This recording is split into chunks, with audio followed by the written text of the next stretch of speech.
Hello, hello, hello. Hello, hello, hello. Hey, y'all. Man, we ain't been live in a little while, but we doing this tonight. We're going to talk all things human resources. I'm going to clean my lens really quick. And if y'all had no idea that I was going to go live, then that means you are not on my email list because I did kind of hint towards it. You know, sometimes I really want to go live. Sometimes I'm exhausted by the end of the day. I don't feel like a lot of people going to be on the live if I go at night, except my California people, maybe. So I'm kind of off about the timings, but I think what I'm gonna do now is just go live on a regular basis and stop worrying about the time as much because I just want y'all to get the value. Like you can always watch the replay, and that works, right? So I'm excited to go live tonight. We're gonna talk about the HR certification notes. Because as you know, if you've been here for a while, every March I try to launch the new notes for the new year because now from March, that gives you 2 months to kind of get ready, right? Because the notes that I make the previous year can last until May. And so then I always suggest that people make sure to use like at least a 2 month time frame to study. And that's in my opinion aggressive, but it's probably because I don't like standardized exams.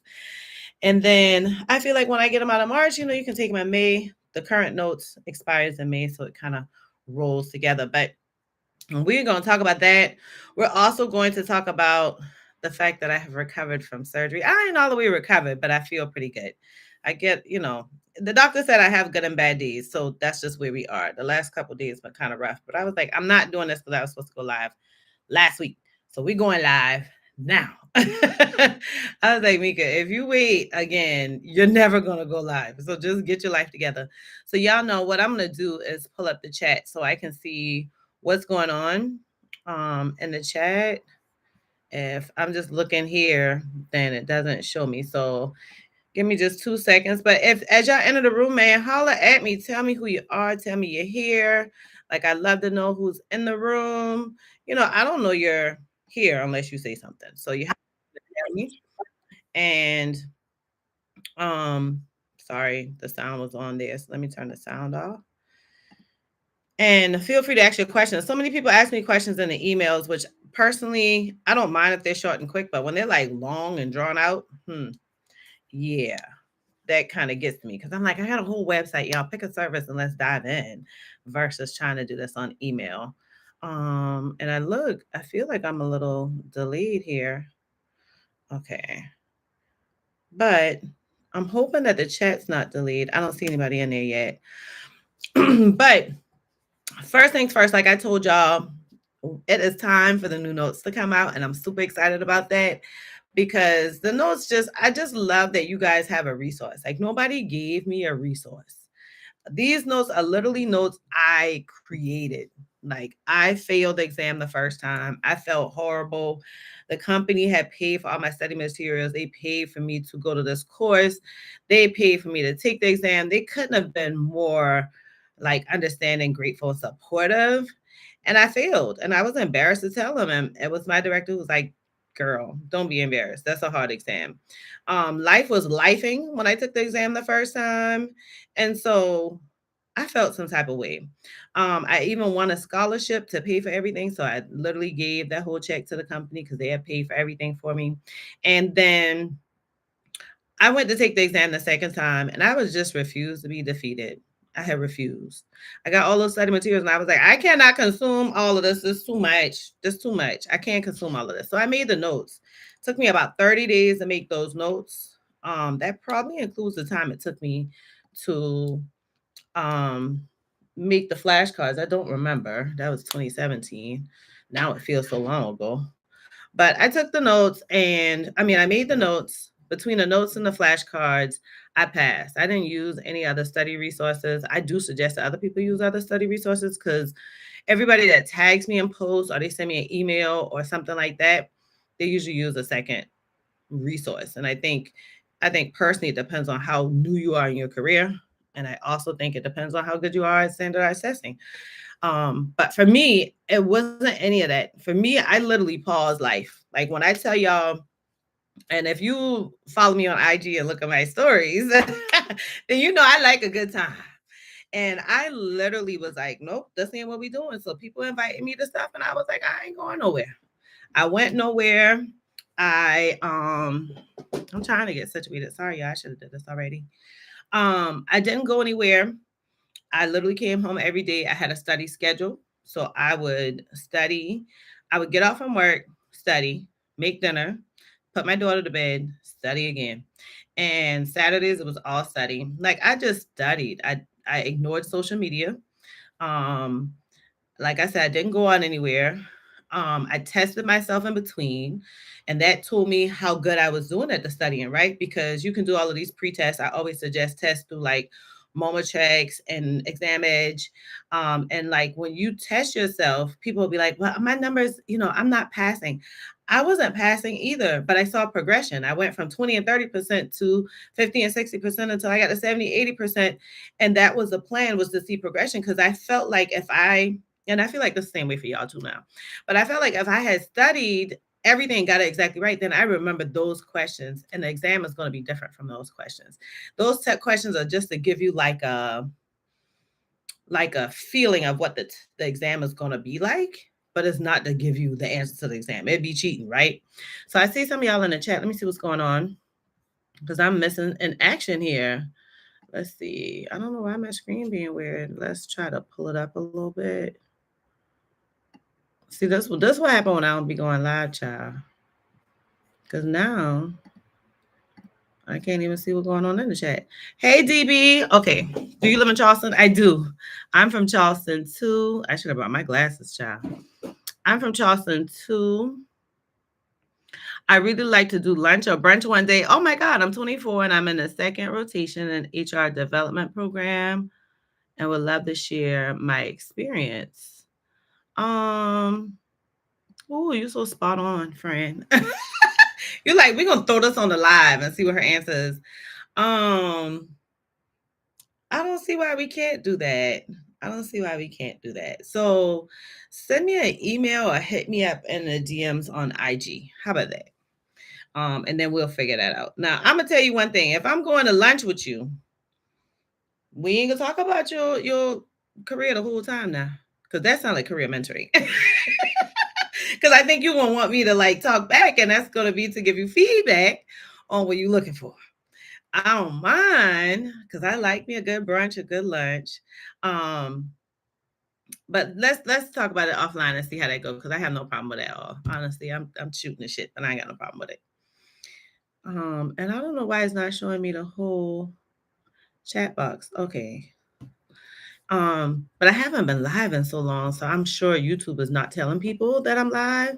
And I totally told my audience, like, hey, I'm gonna tell y'all when I go live, and child, I did not. So I'm kind of butchering myself here, but what we're gonna do is let's see if a girl can multitask.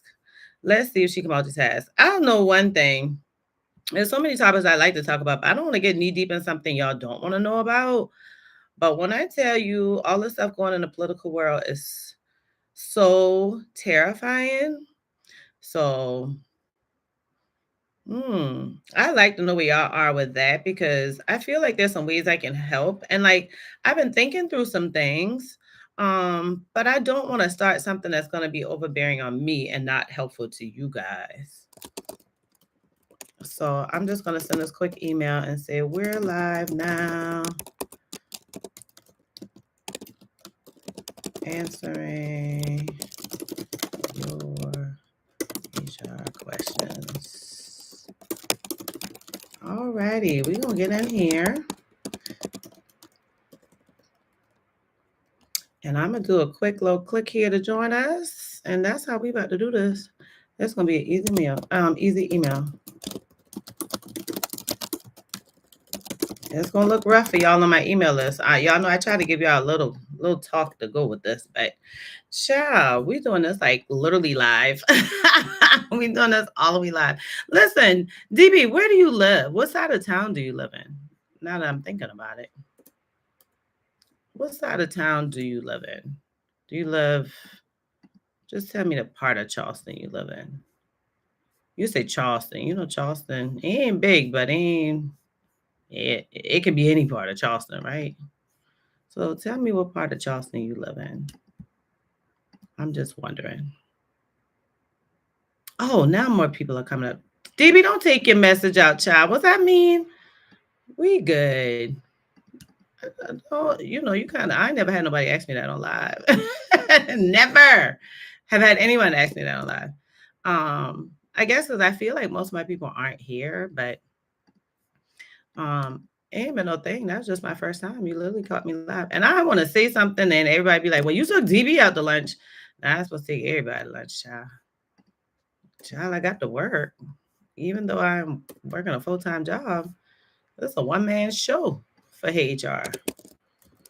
So if I take everybody to lunch, when I make time to make some money, child.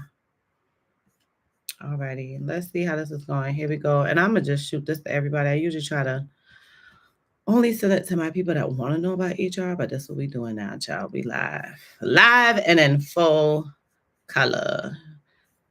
Alrighty. Okay. Alrighty. DB, come back to me with that mess. Oh, West Ashley. Oh, yeah, we can make that happen. I like going over to West Ashley. I just been over to West Ashley when I went to Accurate. If you follow me on IG, look at my stories, child. Sometimes I feel like I be telling my whole life. But yeah, I was just over there at Accurate getting my car service. Hey, Tammy. One of my goals for this is to develop others. What advice would you give when you're new to developing leaders? You developing others or you developing leaders? Goals for this year. Got you. You want to develop like leaders in the workplace? First thing I do, I'm going to talk about developing leaders in the workplace. Good evening too. And you just let me know if like no to me, that wasn't my question, and you just rephrase it in the chat, okay? When I'm developing leaders, it's a little bit different. It don't go the same for everybody, right? So the first thing I do is, I guess I've been doing it so long in this, and HR is like literally second nature to me. It's like if I knew a second language, it would probably be HR language, right? So it's kind of engraved in me, and I'm a multitasker. I think so deep in my head that I'm usually thinking ahead. And so when I look at developing my leaders, the first thing I do is I always tell people when you start a new job, don't dive in with, I'm going to do this, I'm going to do that, I'm going to do this. You got to evaluate because you want to do stuff that's effective. So I pay attention to my managers, my people managers per se, or my executive leaders, and I see how do they move? What are areas that they're weak in? Are they good with follow-ups or are they not? Do their team feel like they're in touch or they're not? When they talk about HR stuff, are they team members sending me like entry level HR questions or are they sending me elevated HR questions? What type of questions are they?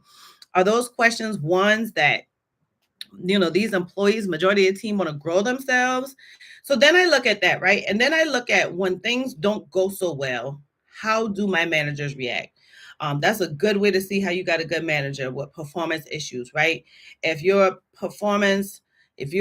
managers are coming to you like, oh, this person has a bad attitude and I want to get rid of them, bam, we got to work on you. But if they come through and they say, Tamika, we've been making note of this for a while. This is where they fell short. These are the things that they did. And I want to do something that's going to be professional development because I really want to groom them and make sure that I'm helping them before I start with disciplinary actions. Then you got a pretty decent manager. So I kind of look at what issues we have and I make those hot topics. And then I usually try to create trainings around those. If I can't create a separate training around those things, then usually HR is involved in meetings with other leaders, right? So during my HR sessions, then I highlight those areas and give tips on how to improve them. I also may go to an employee. Like if I'm working in the office, ain't nothing for me to go to a manager and be like, hey, let's have a conversation. Do you have a couple minutes? And I'll talk to them and see how they feel about the topic before I give my feedback on what I'm suggesting they do. I like to be proactive. So I don't wait till people come to me with something. I try to hit it ahead of time. So it depends on if I'm in the office, I might do some lunch and learns. I might do them like during lunchtime and offer lunch. Like too many times people call these things lunch and learns and they just learn it. Tell the people to bring a bag lunch. Well, man, come on. Y'all can't buy lunch one time. So like, I like to do that. I like to do a little research on what can I offer them, right? Maybe I might know about a group they should join. Maybe I might know about, online on-demand course they should take. And so I do those things. I also get feedback from them and their manager. How do you feel it is working with them, so I make sure to get as much data as I can, and I cater the experience around that, if it's in person or online. And tell me if that answers your question, Tammy, because I feel like if you ask me a targeted question, I probably can tell you a little bit more, but I'm probably gonna have questions to be like, well, are you guys in person? What industry is this? How many employees do they have? Like, I look at that too. Like, is this a manager that's struggling to have a really big team, or do they have a really small team? You know what I'm saying? Is it things that I can train the managers along with the employees? I need to do it separately. So I kind of look at it from that angle, and then I attack it. And as I'm going through the trainings, I get feedback. If that's a quick conversation, if that's an actual survey, if that's, me sending out bland, hey guys, if you got any questions or you want to tell me anything about it, then let me know. Or if they volunteer some information to me, then I get that feedback and I decide, should I continue this or should I elevate this? Should I pull it back a little bit? I'll tell you a good example real quick before I get to the rest of the chat. One time, my CEO was launching an aggressive recruiting strategy, and I was in the meetings with the managers, and recruiting was our focus at the time. I talked about other HR topics, but when we talked about recruiting, I noticed that like the information I was giving them was too much for them to consume. Like I would give all of these spreadsheets and stuff. It was too much for them. I noticed people would get stuck. They move the paper a little slow. They get quiet. They get stiff. Like I pay attention to body language. I went through my slides and people were asking questions I wasn't expecting. And so it took me about, I would say 3 or 4 meetings, because we met weekly. It took me about 3 or 4 meetings before I was like, all right, we're going to do this. We're going to do that. So I changed how my graphics look. I dumbed down the Excel sheets into actual like bullet points. I did different things like that. So you got to pay attention to your managers as you're training them, and that'll tell you how to train them. I'm stuck in HR. Hey, April. I'm stuck in HR benefits position and I'm bored of it. What position can I apply to for a new job? It depends. I need to look at your resume. Like I would love to say, oh, go be a journalist. But if you only did benefits, you're going to drown as a journalist more than likely. But I also need to know, like, how big is your company? How many employees in there? How many other HR professionals do you have in there? Is there career growth in that department? Are we going to have to look for something externally? So, tell me a little bit more, April. Like, what other areas of HR have you worked in? South Florida. I know that's right. Y'all got that good. Hey, Mighty Zane. How are you? You and Tammy keep coming back. I love it. I'm so glad you caught me on live too. You on the beach somewhere? Man, my friend moved from Miami, so I don't go down anymore. I went down there a couple of times last year. But now he lives in LA, like 5 minutes away from my cousin. So that was a good reason to go over to LA. Okay, how many years should one gain experience working at entry-level HR as a specialist front desk before venturing out to other areas of HR? What are your thoughts on HR recruiter versus HR business partner? So let's take down the first part. You said damn, my earpiece going dead. Let me know if y'all can still hear me. It'll probably cut off and y'all can still hear me. But you literally said entry-level HR as a specialist front desk. I feel like I need to put in this chat for you my specialist versus my HR specialist video, because an HR specialist can be an entry-level position, but it also can be an elevator position. So it'll be helpful to know, like, but you say specialist, you also saying front desk. What the hell are you doing at the front desk if you specialize in something? Because if you specializing in something, sis, you got the focus. I can't be around here buzzing the door open and answering the phone and grabbing a copy and sorting mail if I'm specializing in something. So I feel like they just give you a title. Please don't take that nowhere except I'm trying to figure this thing out, because these companies gotta stop just handing out random ass titles. It's so irritating. Here's one of my HR specialist video. I feel like I got another one because, like my girl before, she's a benefits specialist, right? You can only go so far with that. But are you specializing in all areas of HR? Because people like do that too, give a full just HR specialist. Well, I ain't specializing in that. I'm really a generalist.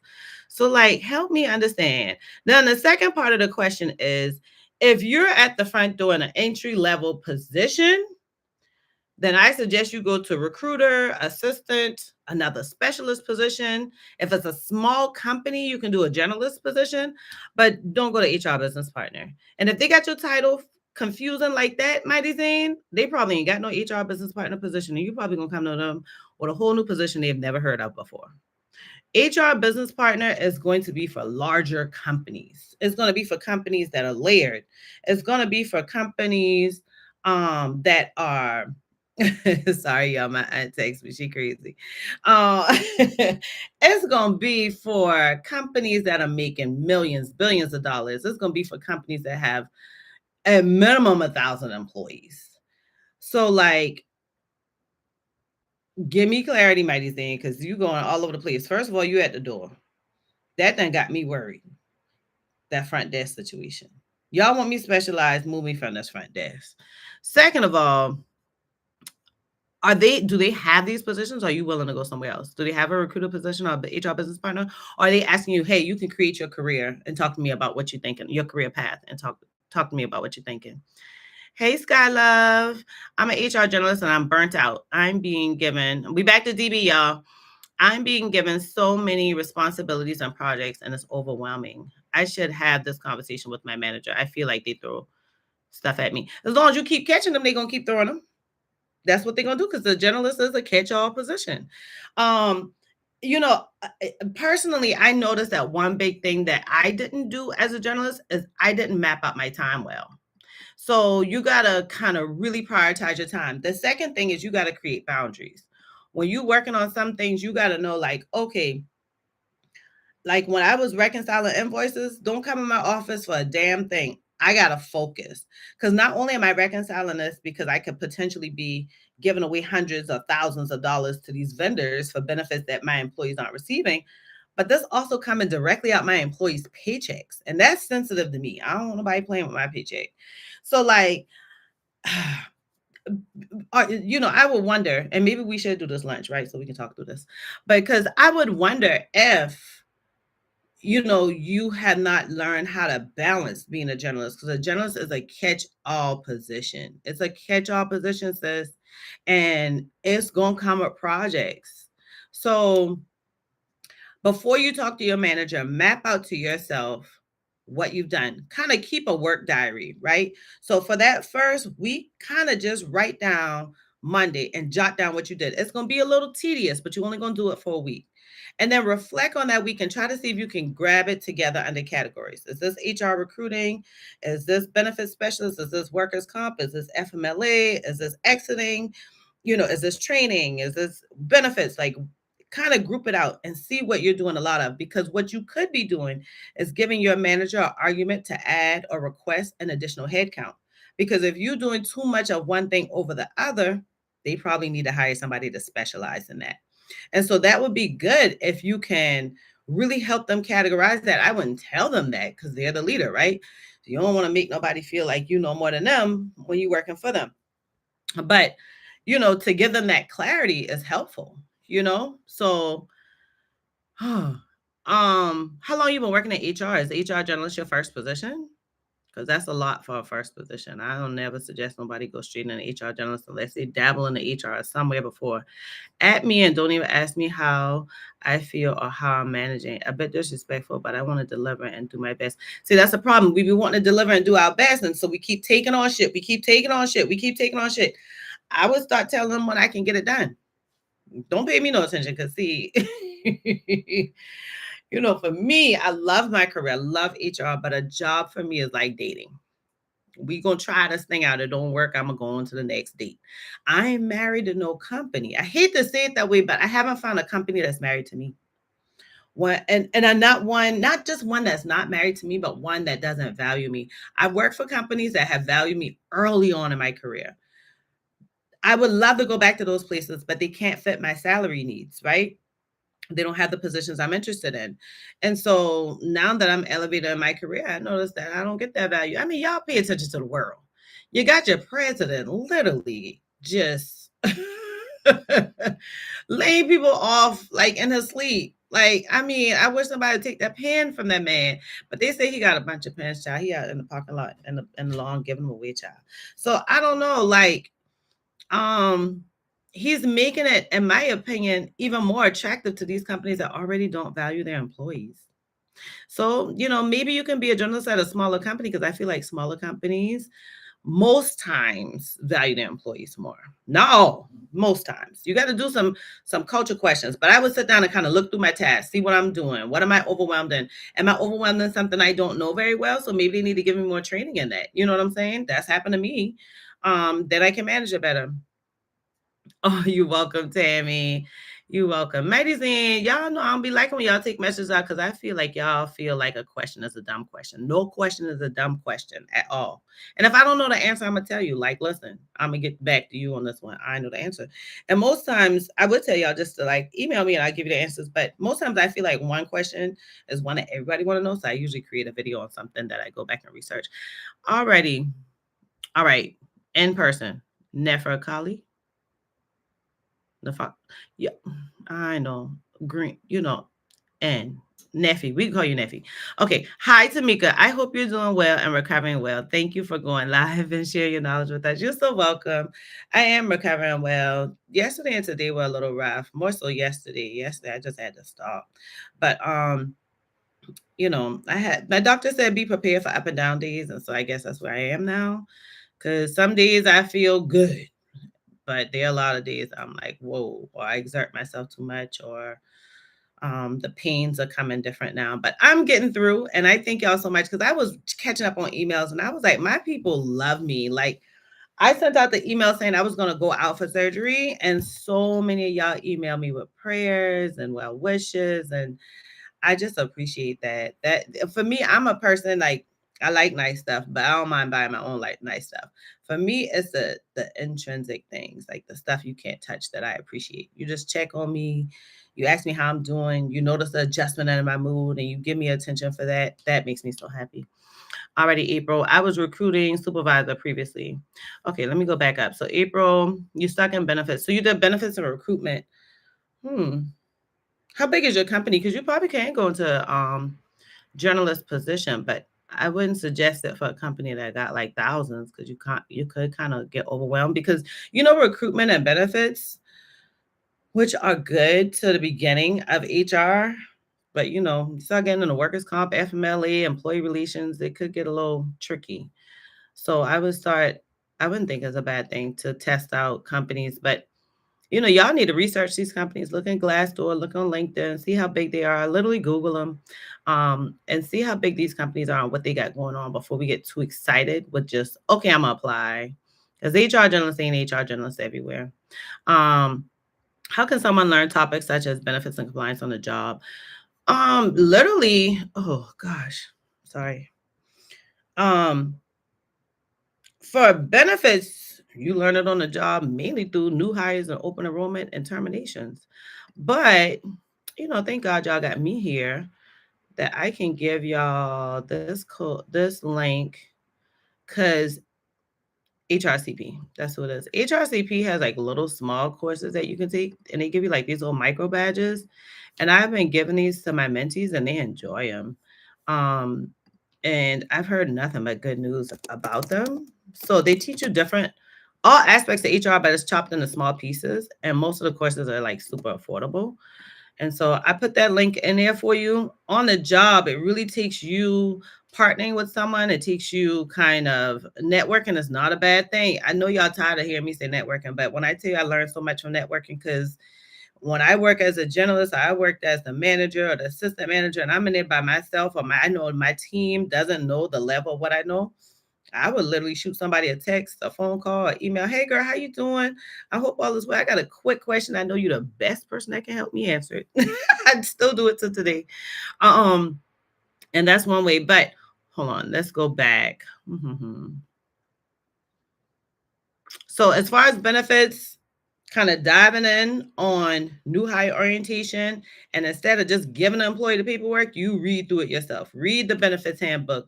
Get into the meetings when the benefit brokers come in and start talking about the benefits. Like, get in there and ask questions.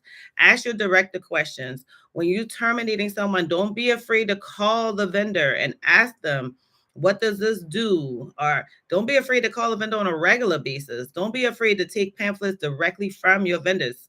Blue Cross Blue Shield, Mass Mutual, Unum, like all those companies that we use outside, get their brochures, go to their website, and then learn what their benefits are. And when you do new hire orientation, go through the whole detailed thing with the employee, help them decide on which plans, listen to why they're deciding on those plans. That'll help you out. Get with your payroll company and see if they're okay with you kind of managing the invoice, like reconciling the invoice, because then you can see like the different pay levels for each one. You can kind of learn what your employees gravitate to. Now you know which ones you need to know more of. Do I need to know more family or employee only? Do a lot of people have vision or they mainly got dental? And now I'm gonna focus more time on dental than vision or whatever. Now compliance, what kind of compliance you talking about, child? We do compliance all the time. Compliance is it depends on what kind of compliance, honestly. So which certification do you feel is more beneficial? PHR. Jessica. Hey, Jessica, how you doing? My bad. I'm rude. Jessica, y'all trying to get me to send y'all links all day. Maybe because I got so many damn videos now. But Jessica, welcome to Heyyy HR. Because I see this over and over again. I just said this on my email. Matter of fact, that email goes out tomorrow. But they're the same.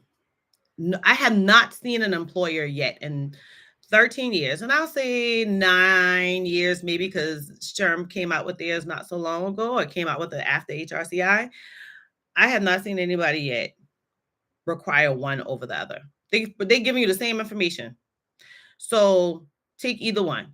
But when you say SHRM, I think that becomes a little fuzzy, because PHR is good. If you meet the minimum qualifications, that's good, right? And I like it because it's not the APHR. Don't y'all beat me up in the chat. Don't y'all beat me up in the chat, because y'all love APHR, child. I'm not an APHR fan, because to me, APHR says I'm brand new in HR. Okay, at year 1, I'm brand new in HR. Year 2, I'm brand new in HR. But when I get to year 10, do I still want to put on the end of my email APHR? I got 10 years of experience. And I'm not a test taker. I don't like taking tests. So I ain't going back to take a test just to change these initials. So I prefer SPHR, PHR, GPHR, or higher. I'm not a fan of APHR, because I just feel like you setting yourself up to have to take an exam again, and a certification is not needed to get a job. Okay, and a certification is not needed to get a job. Did y'all not hear me? For those in the back, a certification is not needed to get your career started. Stop that, y'all. Stop that. Same thing as education. You ain't got to have all these degrees to be able to get these jobs. Look at the minimum qualifications on these job postings. And then I have blogs that tell y'all how to determine which salary each position is giving. So go into my blogs, dive right into the salary section of my blogs, because I have several blogs with links to tell you what the salary bands are for these jobs. When you look at that and you do your budget, bam, you know where you at. Because personally, y'all do it. I ain't a fan of doing it. I'm not sure. I don't think I've ever done in my HR career. I probably did it way back. But what I'm not doing is taking a job that pays less than I got to pay on my bills. What we doing? Because it's going to cost me money to get to your office, so that's gas. It's going to cost me a little maintenance. I got to get tires. I got to get oil change. Then I got to buy lunch or bring lunch. Then I got to find a babysitter. I'm spending more money going to the job. I need to factor that into my money too. So what I ain't going to do is take a job that's not going to pay me enough to live, as well as take care of all those extra expenses to come to work for you. There are too many jobs out here. I know it looks rough. It's hard. But my grandmother always said, baby, you don't get nothing easy. Be prepared. When y'all go through them trenches, you deserved it when you got it. You deserve it. You deserve it. And why? I don't know. I'm just not a big fan of distracting myself with a job that's going to not pay all my bills when I could be working on a job that's going to take me on vacations because my salary high. Literally, y'all, when I got my head up out my behind and I realized that, life shifted. I stopped taking these jobs. I was working on a job making like $40,000 a year. My car broke, and our website was set up where we couldn't go and surf the internet. We could only be on certain sites. My girlfriend was in the hospital. I wanted to send her an edible arrangement. I went into my office, mind you. I'm like, going to put this edible arrangement on a credit card because I really want to send it to my friend. I really don't have the money because my car broke and I'm trying to figure out where I'm getting this $300 to pay Toyota to pick up my car, right? I go into my director's office and she literally planning her second of her 4th vacations that she take every year. I'm trying to figure out how to get my car out the shop and she planning her second of her 4th. That's the life I want. I'm about to put this edible arrangement on a credit card. She obviously can pay for it out of her paycheck. That's just not what I'm doing anymore. You find yourself in stress. You find yourself up at night. You find yourself commenting on Heyyy HR videos at 3 a.m. on the Eastern Coast. I'm just saying. Okay. All right. Y'all, that took me all the way off. I currently have been in an onboarding and employee engagement role, and I'm looking to increase my chances to obtain a role to get more ahead. It's going to be your resume because you kind of have. At first I read it and I thought employee relations. I just realized you said employee engagement.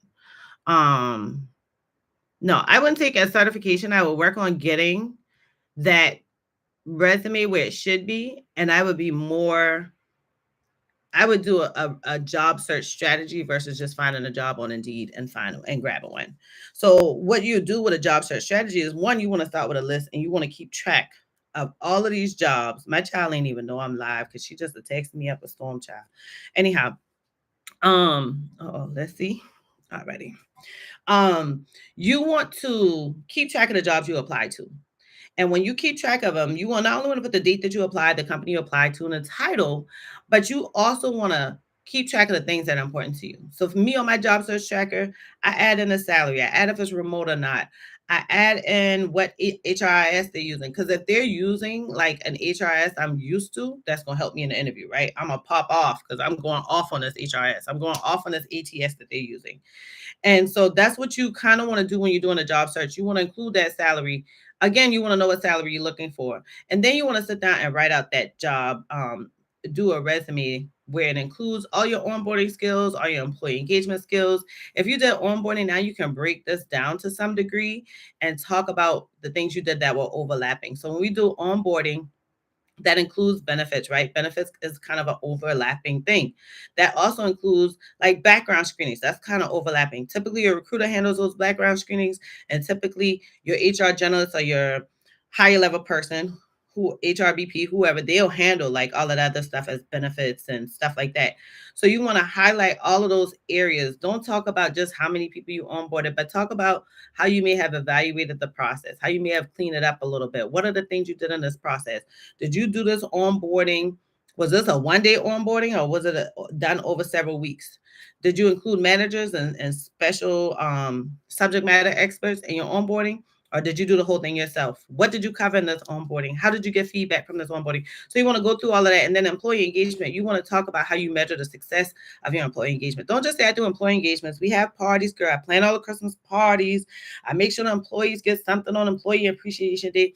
Ain't nobody give a damn about them things because you're trying to get more money. We know you know how to do that. You can put that in there, but I will focus more on how I may have made that process better. What did I change? What did I acknowledge was wrong? What programs that I create? What did the employees say about it? Like things like that. When you get that resume right, now you can look at these jobs and kind of go into a job because people go and apply to the same thing they know how to do. Stop doing it. Or they apply to something that's equating to what they do. Stop doing it, y'all. Stop doing it. Stop doing it. Stop doing it. Like every time you apply, you should apply to something elevated until you get to the salary you want. Now that I work jobs that pay me six figures, I personally don't mind staying in the same range because am I comfortable with $100,000 or do I really want $200,000 or $300,000? Well, $200,000 and $300,000 sounds good, but it sounds like I'm gonna be right back into working nonstop, and I might not have a homework life balance. So I like staying in that 100, 150 range, between 100 and 200 range, because I know that I'm probably gonna find HR manager positions, depending on the company. I'm gonna find HR BP positions. I'm gonna find HR director positions, and with those, I'm comfortable with those job titles. But until you get there, you want to make sure each job is a level up. So be okay not checking off everything on that job description as you're looking, Jessica. Don't be looking to say, oh, they tell me I got to do benefits. I don't know how to do that. You're going to learn. You're going to learn. You're going to learn through that link I just gave you, and you're going to learn just like I told the other girl how you're going to learn what benefits. If you don't remember, when we get off here, you just, rewind. You're welcome, ladies. And oh, shoot. Y'all, I got to tell y'all, stop retracting messages, and here y'all go. Okay. What position are you currently working in HR? What interests you? There you go. Who wants to be a consultant? Hold on, I passed something. All right. Oh, April 300. Oh, and April, you got to see what they got available, because I can't imagine they're going to have an HRBP position. If they do, you're not going to be a real HRBP, and you're going to be severely underpaid. Now you have a job title on your resume that doesn't equate to your skills. And when you really do become an HR business partner, you might sink. And I'm not saying that y'all can't do this. I'm just saying that because it's more common, specifically with my mentees, that they get overwhelmed and then they start second guessing the experience, and then they don't feel like they can do it, and then they want to get out of HR. It ain't that you want to get out of HR, it's that you're not comfortable in what you're doing. So just take your time getting there. Y'all can still get the money without doing all these extravagant jobs, just so y'all know, especially if you do your budget. Living your means, child. And I'm telling you, I'm talking to me too, because I had to do that. I had to learn. Okay, geared towards more responsibilities such as leave, benefits, investigations. I'm still young, and I'm giving my nonprofit 3 years already. I'm ready to grow. I mean, I don't really know what the young part got to do with anything, but you've been at 3 years. I think you can haul ass. Just key to that resume. And I'm in the process of interviewing for a human resources consultant position for a hospital, and as my goal to secure it. Any advice on interviewing? Okay, that's where the consultant come from. Personally, I don't like consultant positions that work for a company. I never understood. I'm sorry, I can't help you in that area. I never understood how I can have a consultant that's an employee. A consultant is a contractor. They're external person. They move at their own movement. That's what they call consultants. So I never have understood that consultant position. I never applied to them, and I never got no interest in them things. So I feel like you set me up for some BS. You set me up to underpay me. But most hospitals, some hospitals do pay well, mainly the private ones. Now you want to stay away from the state ones because they pay horrible. But your private hospitals traditionally pay really well. So, I mean, secure it, but did you look at the job description? What is it giving? I can do this. I mean, you sound pretty confident. Or did you just look at the salary? You just look at the salary and be like, yep, I want that one. I remember when I used to do that. Be like, hold up, no, let me look back at the damn job description. I work for a huge company with thousands of employees. My title is HR specialist, doing front desk tasks, assistant employees, assistant HR business partners on project. I work at entry level HR. No, I would go into a generalist role and let them HRBP show you what to do. They're going to train you, child. If they don't train you, ask them 1,000 questions until they get tired of you. And get away from that damn front desk. They're too big to be having you multitasking at the front desk. Tell them, give you a little spot, even if it's a cubicle. I ain't got no time to be buzzing the door open, and I'm trying to work. That shit frustrates me. Hey, Tamika, what's the code to get in the bathroom? Child, I ain't got time. You want your paycheck right, or you won't know how to get in this bathroom? Give me 2 seconds, y'all. Hey, be really nice because you're on speaker and I'm on live. Do you mind jumping on? Do you want to? Oh, shoot, my bad. Okay, I'll text you the link. All right. All right, bye. Oh, goodness. She's supposed to be my chat moderator, child. Y'all, I'm struggling with the chat moderator.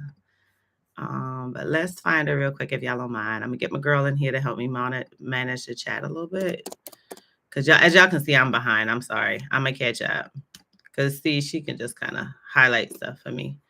All right. Let me go back to y'all.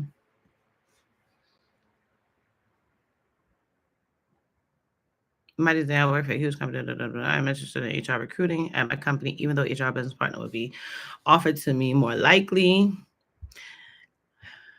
I do not have HR recruiting experience, but I'm more interested in HR and the HR recruiting. The company I work for has several locations with 30-mile radius and generates revenue for the company. 2,000 or 20,000? We got 20,000 employees? What industry is this?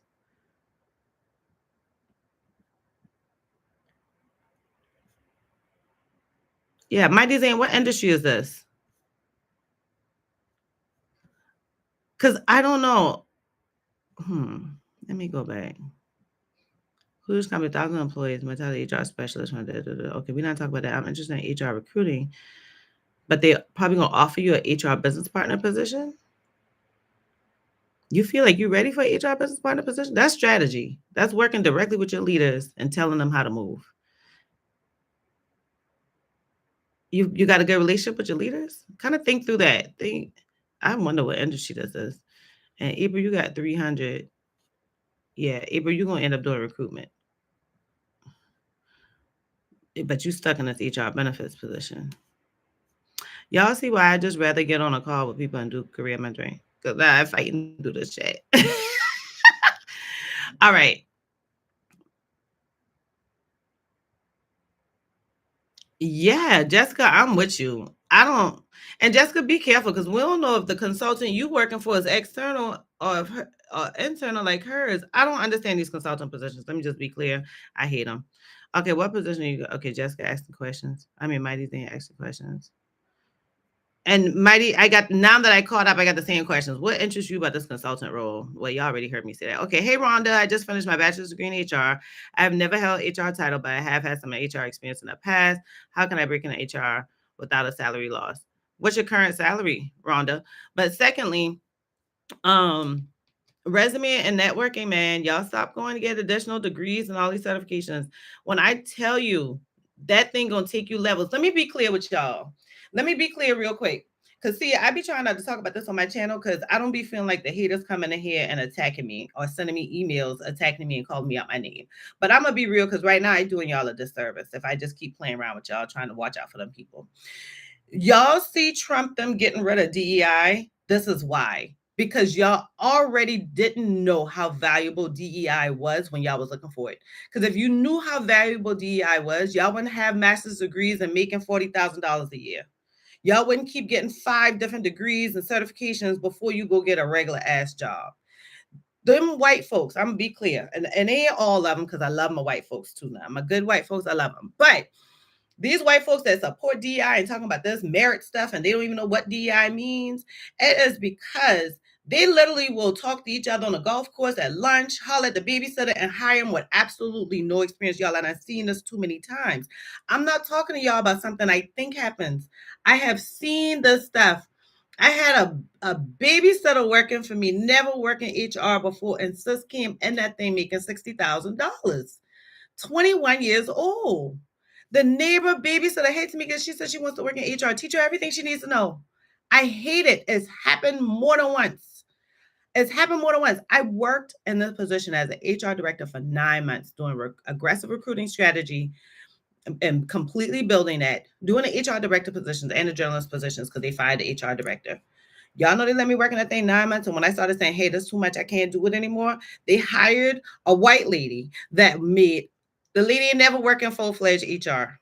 Never working full-fledged HR. She didn't even know how to terminate nobody else. She didn't know how to bring them on. She had to ask me even how to negotiate the benefits. We were looking for a benefits broker. And she said she knows no one. As an HR director, you ain't know nobody? They literally put her in there, and that lady literally made 2 times my salary. My CEO came to me and said, you train her and get her up the way she need to be. We gotta stop trying to get all of these certifications and degrees to think we need a job. Y'all just don't need all that. Go talk to your homegirl who work in HR. If you ain't got no homegirl that work in HR, get in these HR groups and minority ones, HR POC, Black in HR. Like, get in these minority HR groups on Facebook and grab these jobs. Because most times, just like for me, you got directors, you got managers, you got VPs in these groups who going to bring you on and be like, okay, I'm going to partner you with so-and-so. We can do the same for each other, and we do the same for each other. We got such a trust level of these crabs in a bucket. I don't like working with Black managers. Da, da, da, da, da. You got to find the right one just like you got to find the right white one. I'm not going to give you 40 hours a week of my life for some BS and salary. I am so sorry because these questions I get on live and y'all coming back with the same things. Like, stop trying to get all of these degrees. Pause on that shit. Pause. And see what a good resume gonna do. And the reason I keep saying a good resume is because when you network, when I send my resume out to my broker, when I send my resume out to my benefits manager that I don't work with for a couple of years, when I send my manager, get into an HR SHRM meeting and I start talking to people through the little icebreaker and telling them what I do and what I want to do, the first thing they're going to ask you for is a resume. That's going to be the first thing. And you want that resume to speak volumes. I can move mountains in your position. Stop focusing on what you just do every day. Stop replicating the job description and talk about the success or the progress you've made. Tamika, I did recruiting. What did you do in recruiting? How many people did you source? How many job requisitions did you handle? How many managers did you train on recruitment? How did you modify the interviewing process per position? How quick did you get these people hired? How long did they stay? Like, talk about what you did and stop talking about I did recruitment. I do benefits. What did you do in benefits? Did you negotiate the benefits contract, or would you just putting people in the system and showing them what buttons to click? It's levels to this thing, and you got to show how you've progressed through that and go talk to some folks. I'm an introvert because too many Black people be talking, and I'm getting tired of hearing Black people say they're introvert because I ain't meet too many yet. I meet a couple of them. See, y'all getting me in my feelings because it's not that we are introverts, it's that we don't trust people. We got trust issues. I went to therapy and it helped me. Now I know I give people certain levels of trust. I ain't got to give them all my trust. I'm not giving you my bank account. I'm not giving you the keys to my house or a code to get in my house. I am going to sit here and give you a good conversation. I might give you some time. I might give you a phone call. I might reply to a text. You're going to grow that trust with me. The more you grow that trust, the more we're going to do.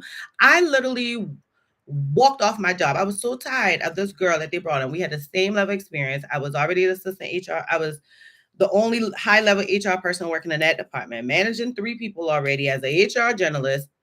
And they were like, oh, you're doing so good. The CEO told me initially she's going to go ahead and put me into an HR manager position. She just won't see me roll for 3 months. And on that 3rd month, I came in with braids. Sis looked at me and she said, oh, you did something different with your hair. I said, yeah, summertime, it's hot, so I'm doing the braids. Just like that, my position was gone. You know, another director told me when she saw me, Black girl, she said, you gonna got braids? I said, yeah. She said, did they give you the job, the promotion already? I said, no. She said, that's gone. She didn't lie. Brought in a white girl. We got literally the same exact experience. At the time, I didn't have the certification, but we had the same number of years. We had the same degrees, and we knew the same thing. Brought her in there, and this girl was attacking me because employees liked me. They didn't like talking to her. She literally said she wanted to fire everybody, and she went on this firing spree, and I was not helping. She did not like that. She literally did not like that. And I walked off that job. I literally walked off that job with no other job in hand. I had a couple colleagues, both of them are white, and I'm gonna stop talking about this color thing. But I just want us to know that we have worth and we have power. So that's why I'm bringing it out. And that we can get what we need from different people. But anyhow, both of them white. I talk to them all the time. I sent them a text. We had a little group text, and we used to go to lunch like every quarter or once or twice a year. And I text them. I was like, hey y'all, I'm unemployed. If y'all know anything, please let me know. And just like that, the guy was like, you know what? I got a neighbor that can really use an HR consultant. I had never been an HR consultant before. He was like, set your own rate. These are things I think you need. I'm gonna partner you with him. I was only like 5-6 years into my career. I went in there as an HR consultant, pick up like 2 more clients, pay my own rate, doing my own work schedule, everything. Just like that from networking. I never worked with that man before. He just knew I knew what the hell I was doing because we had some lunch together. We saw each other at SHRM meetings. Network. All right, y'all tired of hearing me fuss, so let me get back to the chat. I'm sorry. I am sorry. I'm going to start to the bottom if y'all don't mind. What happened, Riley? Hey, Riley. Listen, I'm tired of it, Riley. You know I'm tired of it. Y'all, Riley is, oh my God, I love Riley. I finally met him in person last year when he came to the conference. Riley's the HR director. Please, anything he responds to, take it like solid because he know what he's talking about. There you go, Tard. I tell y'all, metrics and deliverables are key to showing what you bring to the table. I appreciate the info on networking and resume building. Networking helped me land my current entry-level position, internship. Exactly. Now keep using it so we can get out that entry level. That's okay, Sammy. Yes, you missed some stuff. I just been fussing. I'm sorry, Sammy, but you probably going, like the stuff I said before I started fussing. Oh, thank you, Tammy. Thank you. All right.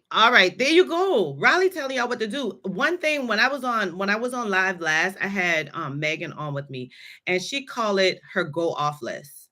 when y'all do good things and y'all like, damn, I got that done in no time, or damn, I never did that before. My girlfriend will talk to me about her job and she'll go through explaining. I'm like, yep, you did a financial analysis. She'll go through, and then I had to do this, and then I had to do that. Learn what these things are so you can make them short and quick and put them on your go off list. Now, this go off list is going to help you build that resume, because that list is going to talk about what deliverables you did. What was your metrics to go with it? What success rates did you get? Like when you shock yourself or somebody come and compliment you, or, whatever. Also, don't only just use on your resume, use on your performance reviews. Tamika, what did you accomplish this week? I literally going to copy and paste that thing into my performance review. All right, let me see. Jessica, I was thankful enough to start off at 65K, but I feel I'm ready to elevate and know my worth in time. Yeah, and Black and HR is awesome. I do like them. I got out of that group because they had ticked me off one time, but I ain't gonna lie. I'm kind of tempted to go back. But I'm gonna give y'all a link to the salary section so y'all can kind of know the salary section of this blog, of my blogs. There's several different blogs in here, and quite a few of them I list. Matter of fact, I'll grab the exact list. Here we go. The exact blog. Because in this blog, right at the beginning, I give 1, 2, 3, 4 different places where you can find salary information. I would share my screen, but I didn't do that one. All right.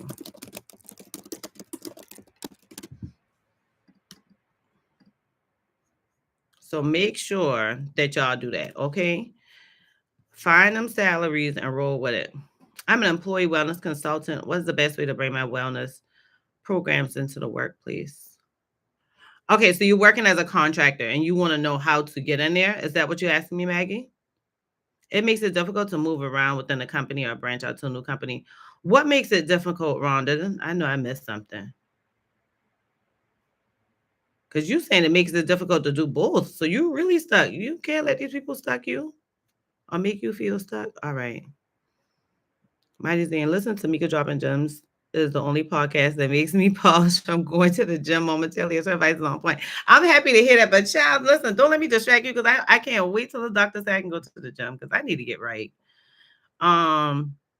Seems hard to get an HR job you want as a new graduate from transferable skills, but to direct HR experience without taking a pay cut. I'm a little confused, because the new graduate, what a new graduate part got to do with the transferable skills? You could not be a graduate and still highlight them transferable skills. But when y'all highlight these transferable skills, you still got to show your elevation in those transferable skills. Too many times we think of things as transferable skills, but we still talk about them in the industry we were in. We got to make them transferable skills look like they fit in HR. Stop talking lingo that doesn't match with HR. A lot of times we'll say, we'll say customers, or we'll say staff and all this stuff. It's saying words that HR like employee or people, people manager. Don't say supervisor, or don't talk about, the cashiers or the bankers or the lawyers. Talk about the staff, talk about the stakeholders. Like, make them HR words where any company can see you into their HR department, and they don't see you as just working in a bank, or they don't see you as just working in retail. Like, you know what I'm saying? What resources would you recommend for a new person learning about HR metrics? Oh, Tammy, the link in there. But I do have some videos. I put the link to HRCP. That's a good one. But I can also, if this thing work with me, I'm gonna also share with you the link to. I'm gonna share the link to the playlist, because I did a playlist full of videos on like how to get HR metrics and like data. And I think you'll value. It's not very many videos in here. I'll tell you how many it is as soon as I find it. HR data and analytics, and there are a lot of videos. Damn, I did 8 videos, child. I'd be killing it. I'd be shocking myself sometimes. I thought it'd be like 3 or 4. But this will tell you about HR data. And join my email list, because I'm gonna be sharing more about HR data, because I notice in HR groups people get lost with them.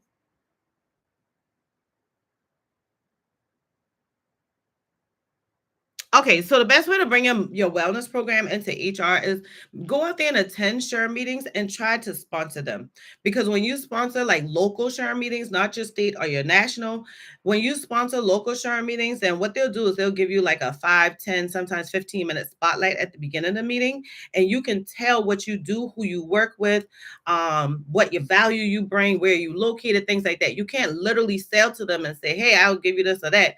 But you can tell them more about what you do and how you help employees and like successes you've seen in your wellness programs. Another thing you can do is they'll let you give out pamphlets and stuff. And so make sure to put your contact information there. And so HR professionals literally will like look at those things and pick people from meetings. You can do the same thing at like state level conferences. You can get a table, become a vendor, sit out there, and you can talk to HR professionals all day. So you can go to SHRM's website and it has an area where you can look up all of the different SHRM groups across every state. And you can also see like when they're going to have their meetings or when they're going to have their dates. Reach out to the committee or the board members and get a spot in there. Now, I'm going to be honest with you, most of these spots be gone January because folks reach out. I've been on several of those on our local board for several years. And our spots used to be gone by January. Like people would be sending us November, December, sometimes even earlier than that. And so you want to try to get those. That's one good way. Another good way is you can go to national conference, but it's overwhelming. It's very, very expensive. So start with like your local chapters and your state chapters. That's one way. Another way is start like kind of smooth over these HR professionals. Go in and like give them a gift, give them an edible arrangement and go in there and deliver and ask if you can give it to them in their hand and pass your business card and tell them what you can do. Because we get too many emails, we get too many as HR professionals, we get too many DMs in LinkedIn, we get too many emails, we get too many phone calls, we get too many voicemails. It becomes annoying to the point that you just start deleting all of them. So I would do something that's going to make me stand out, because in this point, you're not just trying to get into HR, you're really doing marketing. You got to market to them. Right? You got to sell to them. Ask them if you can sponsor a lunch and learn. If you say, okay, I'll pay for the lunch for everybody, and you come in and teach them all this wellness stuff, they'll keep calling you back and just, tell them like, hey, I paid for lunch that time, but I'm not doing it every time. They'll understand because most people don't pay. That's some ways to get in. It makes it difficult to move around. Oh, yeah, I'm confused when you say with that. I can't see ways to measure a lot of projects that I've taken on since I'm not in HR. You can measure projects. What have you been doing before, Rhonda? You just showing up every day and answer the phone? I mean, even if I show up every day and answer the phone, I'm going to tell you how many calls I take, how many people I partner them with, what stakeholders I helped. You can give me the simplest task and I'm going to find some metrics in that bitch because I'm working. We're going to show I'm working. It's no different than the IT man. Y'all know how he like to make you do a ticket. They ain't making you do a ticket to make sure that that's the only way you can talk to HR, to IT. They're doing that so they can show their success. How many people did I help? What did I help them with? You got to figure out a way to make your metrics. It's a metric in every different way. If I was a cashier, I'm going to talk about how many customers came through my line, what questions they had on a daily basis. I'm going to talk about how much my revenue went up. You count that cash register at the end of the day. I mean, if I'm a greeter at the door, I'm going to make metrics. At the door at Walmart, I'm going to tell you the variation of questions I had. How many did I have? How many people did I stop? I might not know exactly, but I'm going to give you a range. I stopped about 100 out of my 300 people that hit the door in the first hour. I was able to stop somebody from stealing because they were about to walk by me and they had to show their receipt. And I realized that they had, had something on their card they didn't pay for. I turned them around. So I saved the company some money. You give me any job, I'm find me some damn metrics, child. I'm working. Because if you don't find metrics, then you telling the company paying you for nothing. You won't find no metrics. The company get no ROI on you being here. So they're never going to promote you because they're going to be like, she don't be doing much of nothing. She just sit right there. Yeah, I come in every day. She here. She on time. But I don't get much out of her. All right. Did I miss something? Maggie, did I help? Okay. Yeah, because you're the HR consultant. Wellness. Yep. Yes. Click that link, Tammy. Click that link so you can get up on that data analysis information. What are your thoughts on newer, younger talent joining the HR workforce to advocate for themselves respectfully? Y'all like that word respectfully. Every time my daughter tell me respectfully, she already know. I look at her and she be like, my bad, mama. Because I feel like you about to be disrespectful when you say respectfully. If you're respectful, I just pick up on the respectful. So why we gotta highlight you being respectfully? Okay, sorry. That's my own thing. However, the more tenure, I'm guessing you meaning consider what is being disrespectful. Or joining the HR workforce or saying the word respectfully? Oh, advocating for yourself. Well, advocating for yourself doesn't have to be disrespectful. I think the new generation do it a little different because most times the younger generation, I notice what they'll do is they put a number immediately with it. Or they say I should be making more. They don't know how to say how they should be making more. Again, metrics help you with that. Evaluating what you've done, showing your successes over time. Those things help you with that. Taking on projects too. And another thing is my generation and younger have a tendency of being like that. In my job, I ain't doing it. It's okay to do a task or two that's not on your job list. Because guess what? You can be learning something new and you learn it for free. And if you mess up, who cares? Because we gave it to you knowing you ain't know what the hell you're doing. This is your time to mess up and nobody gives a damn. Just make sure you learn from it so when you actually doing a job, you good to go. You know what I'm saying? The problem is when you keep messing up on the same thing. When you learn from that thing and you show that maybe my mess ups aren't as bad as they were initially, like maybe I'm still messing up, but I'm not messing up to that degree. Like when I first started, that's still allowing you, showing you that you learning. So take on that. Take on being able to learn. Maggie, vendors will show up to the job fairs and give out their business cards. Yeah, you can do job fairs too. I forgot about job fairs, Shannon. Staffing agencies, Charlie show up with breakfast, they show up with coffee. Benefit brokers do the same thing. They sponsor meetings. They have annual events. We have, and I ain't trying to tell you to do this, but I'm just telling you, giving you some ways to think through what this could look like. Because like some of the ways that some brokers have sold me is like I'm not even their client, but they invite me on their annual boat ride. And then I have drinks and I meet other professionals, and then other professionals tell me how great this vendor is or how great this broker is. Now I consider them. When I probably wouldn't consider them before. If you only wanted your clients on your thing, then guess what? I would have never became a client. They show up at the SHRM meetings. They definitely show up at job fairs. They definitely drop off amazing things. Sometimes they give me, like I've had staffing agencies give me like good salary information. That's the way they brought me over because I used to not have good salary information. We didn't have a compensation company that we had at the time. So I would reach out to them for that and I give them certain positions to hire from me. So think about what you can give for free. Maybe you can give some workout tips. Maybe you can give a discount to a gym. Maybe you can you get a code for coming to my workout session. I don't know. I'm just going off the hinges, but you can do a lot of things. It's just, you got to market. It's not selling to us. You got to market. I mean, it is selling to us, but you got to market it. Yeah, there you go. Yeah, Riley, you summed that up perfect. Yeah, put yourself your physical self in spaces where HR decision makers are. Because Riley, am I right? We're over emails, like in voicemails, and my DMs on LinkedIn be annoying. I be blocking them salespeople now because I'm tired. Are there any popular online groups for HR? I'm actually based in London, UK. Most of our US clients are multinationals. Yeah, there are tons of them. Honestly, you can go on Facebook and just search in the group section, human resources. There are hundreds of human resources groups. When I say hundreds, you probably gonna see me in there answering a question or two because I'm in a lot of them. That's one place. You can also go on LinkedIn. LinkedIn has some groups, but they're just not as active as on Facebook. Facebook folks talking in them HR groups all the time. The only one, and I'm not in very many on LinkedIn, so don't take this, as so much credit. But HR girlfriends, they do talk in there a lot, so that's a good one. And you're based in London, man. There's people all over the country that's in them groups, so dive on in there. Okay, I have the same expectations, duties, and support same amount of people as my 3 manager colleagues, but I have the senior HR journalist title because the budget for the people support is lower. Thoughts? Y'all stop worrying about them people budget. Man, y'all sound like my girlfriend April. She always have, but Tamika, we ain't got the budget for that. If you ain't got the budget for that, then I'm about to give you a resignation notice because you can't afford me. Y'all got to learn your value. it don't sound like you're supposed to be there. Quit comparing yourself to them other people because we ain't know what they did to get there. You know, you can go ahead and like show that you're giving the same effort as these other people and that you want a title change and that you want a salary change. But at the end of the day, if they don't acknowledge that, please don't sit there and be scorned and upset with these people. Y'all know we be treating these jobs like we do in dating. And I'm just not with it with dating no more. I can't even tell you about my dating life, child.